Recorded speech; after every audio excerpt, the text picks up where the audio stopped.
Halo semuanya, selamat datang kembali di channel CCAI.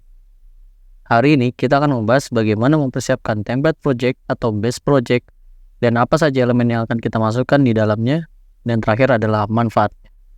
Setiap kali kalian mau mulai project baru, kalian pasti harus memikirkan basic fitur seperti autentikasi, pengelolaan role dan permission, kemudian memilih dan mengkonfigurasi template admin.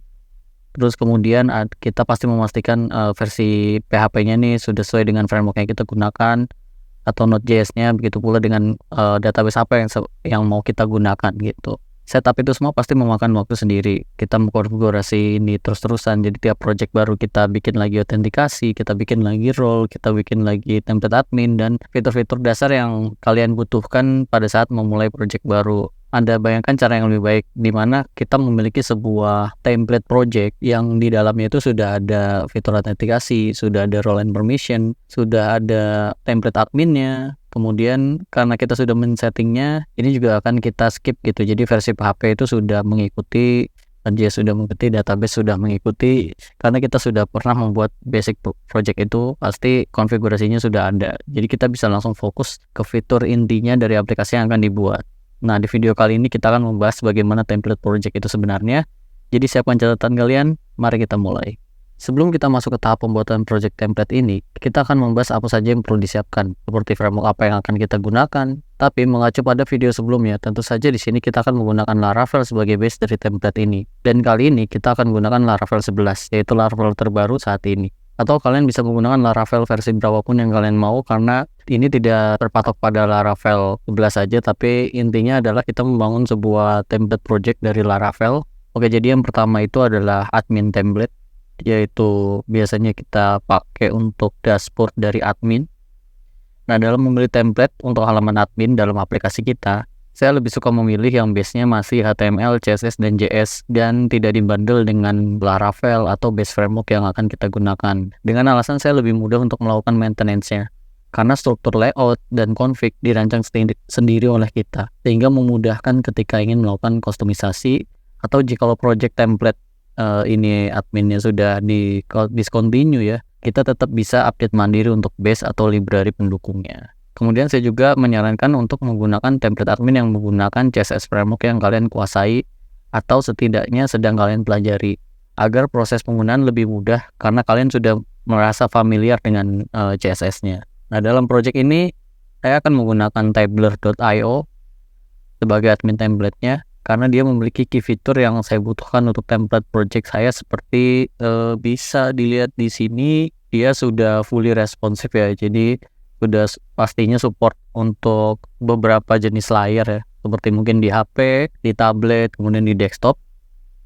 Kemudian base-nya adalah Bootstrap 5 ya, dan juga Bootstrap ini adalah framework sejuta umat ya, jadi semua orang tuh banyak yang pakai Bootstrap ini karena kemudahan komponen-komponennya. Kemudian dia juga udah support dark mode, terus dia juga memiliki icon sendiri ya. Jadi kalau bisa kita lihat di sini, dia itu punya base icon sendiri. Nah, ini, dan ini gratis juga ya, bisa kita gunakan melalui template-nya atau kita install di project template lain, ini bisa digunakan. Penggunaannya juga sangat mudah. Kalau kita lihat di sini, Tabler is free and open source web application UIKit based on Bootstrap 5. Jadi dia ini template yang gratis dan bisa kita gunakan pada project kita yang komersial dengan tenang. Ada beberapa template, jadi dia bisa vertical sidebar gini ya, vertical navbar, kemudian dia bisa menggunakan sidebar, ada banyak di sini, bahkan rect to left juga ada di sini. Kemudian setelah kita memilih admin template-nya, kemudian kita harus juga memiliki fitur autentikasi ya.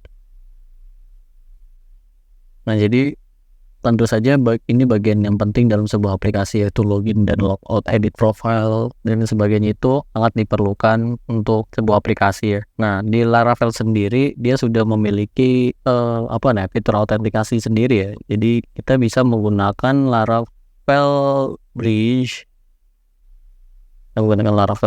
ya. Nah, di sini kita bisa lihat ada Laravel Bridge, ataupun Laravel juga memiliki Jetstream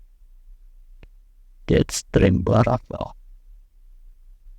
Nah, dengan saja Laravel Jetstream. Nah, ini lebih lengkap lagi ya di Jetstream ya. Untuk kali ini karena kita menggunakan template dari Tabler ya, base-nya adalah Bootstrap. Sedangkan kalau kita Laravel Breeze ataupun Laravel ataupun Laravel Jetstream itu dia menggunakan Tailwind CSS. Nah, daripada kita ribet untuk konfigurasi Breeze menjadi Bootstrap, lebih baik kita buat autentikasinya sendiri gitu. Sebenarnya Laravel itu sudah menyiapkan fitur autentikasinya di dalam framework ya. Jadi kita tinggal panggil saja kalau misalnya untuk melakukan autentikasi. Kita tidak membuatnya dari nol. Oke, selanjutnya adalah role and permission management ya. Jadi aplikasi kita itu pastinya sedikit-sedikitnya adalah kita mempunyai dua role, itu admin dan employee biasanya gitu, atau admin dan staff itu, dimana pastinya berbeda. Misalkan admin itu bisa mengakses semuanya dan si staff itu hanya bisa mengakses beberapa aplikasi ya. Daripada kita ribet melakukannya nanti di tengah-tengah, kita kerjain dulu semuanya baru kita pasang permission and role. Lebih baik kita sudah mempunyai fitur itu dari awal. Sebenarnya simpan aja, sebenarnya dia hanya CRUD biasa ya. Jadi ada user, terus kemudian permissionnya apa, dan kita bisa melakukan perubahan di permissionnya itu. Bentuknya bebas gitu. Jadi intinya adalah kecil apapun aplikasinya pasti ada pembatasan penggunaan untuk user yang mengaksesnya. Sehingga jika ada manajemen role dan permission, tentu akan mempermudah pekerjaan daripada kita melakukannya di akhir untuk pembatasannya. Lebih baik ketika kita tahu kita akan membuat fitur apa, kita langsung buatkan permissionnya, sehingga nanti pembatasan ininya bisa sekaligus kita kerjakan saat kita membuat menu. Kita langsung buat batasannya yang bisa melakukan edit menu atau view menu seperti itu. Jadi penting juga adanya pengelolaan pengguna seperti pendaftaran, profil, dan pengelolaan pengguna lainnya. Ini membantu kita dalam mengatur akses dan interaksi pengguna dengan aplikasi kita. Jadi sebenarnya profil juga kita butuhkan untuk edit profil dari masing-masing user yang menggunakan ya. Begitu juga di bagian user manajemennya yang biasanya dipegang oleh admin. Nah, itu biasanya sangat diperlukan untuk admin bisa mengatur, misalnya kalau misalnya mau ganti password dan sebagainya, admin bisa melakukannya seperti itu. Kemudian juga kita tidak lupa untuk menambahkan library pendukung ya, atau package tambahan seperti kalau kita lihat di sini yang sudah kita tunjukkan itu ada data table, yaitu mempermudah kita manajemen table ya. Terus mungkin juga masih butuh jQuery ataupun select to.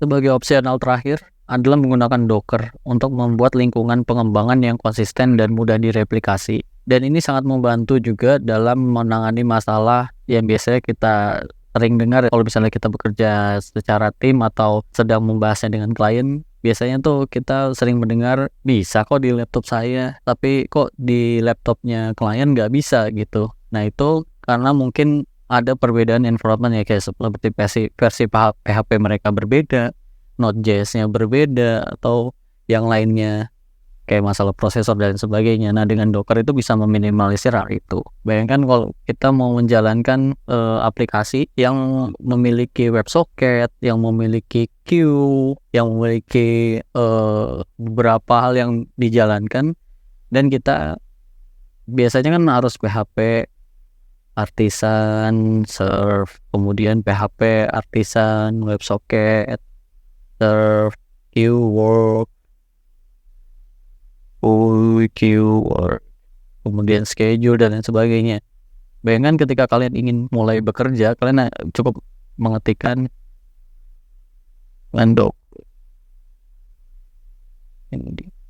Kemudian semua jalan, database langsung aktif, aplikasi pun langsung jalan semuanya, WebSocket-nya jalan, misalnya kita langsung bisa bekerja,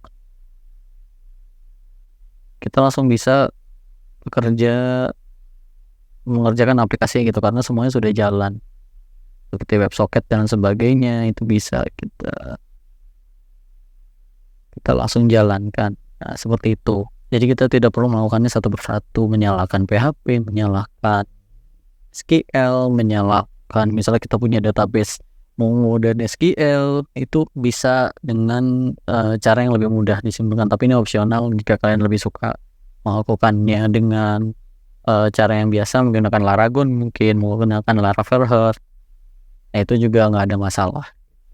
Jadi dengan memiliki template project yang sudah dikustomisasi seperti ini, kalian tidak hanya menghemat waktu dan tenaga. Kita tidak perlu lagi memulai semuanya dari nol. Setiap kali memulai project baru, Kita tinggal git clone saja mungkin kalau kalian taruh di git ya. Kita jadi bisa langsung fokus pada pengembangan fitur inti dari aplikasi kalian gitu. Ya tidak perlu repot-repot lagi dengan setup awal yang itu-itu saja. Kalian lebih produktif dan efisien. Jadi bagaimana menurutmu? Tulis di kolom komentar. Terima kasih sudah menonton video ini. Jika kalian merasa video ini bermanfaat, jangan lupa untuk klik tombol like dan subscribe, serta nyalakan lonceng notifikasinya agar tidak ketinggalan update selanjutnya. Di mana di update selanjutnya kita akan mulai membuat template project, dimulai dari slicing admin template ke dalam project Laravel-nya, beserta config-config-nya, dan berlanjut hingga semuanya jadi. Sampai jumpa di video selanjutnya.